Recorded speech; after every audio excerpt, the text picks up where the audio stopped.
वन निर्देशनालय बागमती प्रदेश हेटौडाको वन डढलो विरुद्ध सचेतनामूलक सन्देश। यस आर्थिक वर्ष 2082-83 को गर्मी मौसम पनि लागिसकेको छ। यस मौसममा आगोको सानो झिल्कोले पनि ठूलो वन डढेलोको रूप लिन सक्दछ।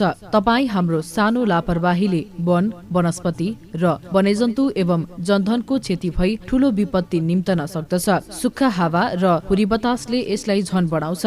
आगो लाग्नै नदिनु आगलागी तथा वन डढेलोबाट बच्ने सर्वोत्तम उपाय हो।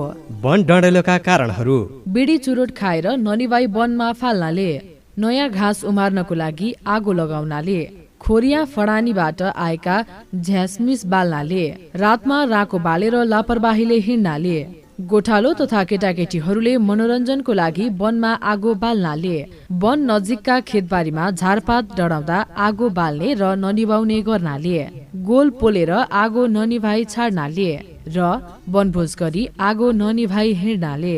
सावधानीहरू: अग्निरेखा बनाई रुखको पात झर्ने समयमा सफा गर्ने, वन जंगल बाहिर लगेर मात्रै गोल पोल्ने, आगो बल्ने चिज लिएर वनमा नजाने, सुकेका ढलेका रुख तथा हाँगाबिगाहरू सुक्खा मौसम अगावै हटाउने, डढेलोको असरबारे सबै उपभोक्तालाई सजग गराउने। वन डढेलो नियन्त्रणका उपायहरू: आगो निभाउन हरियो स्याउलाले पिट्ने, आगो निभाउन माटो प्रयोग गर्ने, आगो अगाडि बढ्न नदिन झारपात सफा गर्ने, विपरीत दिशाबाट आगो लगाई थप जंगल क्षेत्रलाई डढेलोबाट बचाउने र अत्याधुनिक अग्नि निरोधक सामग्री तथा औजारहरूको प्रयोग गरी वन डढेलो नियन्त्रण गर्ने।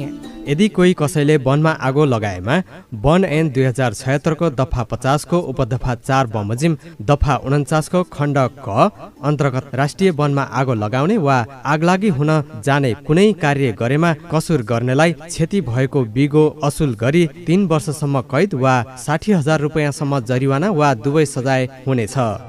वन निर्देशनालय बागमती प्रदेश हेटौडा।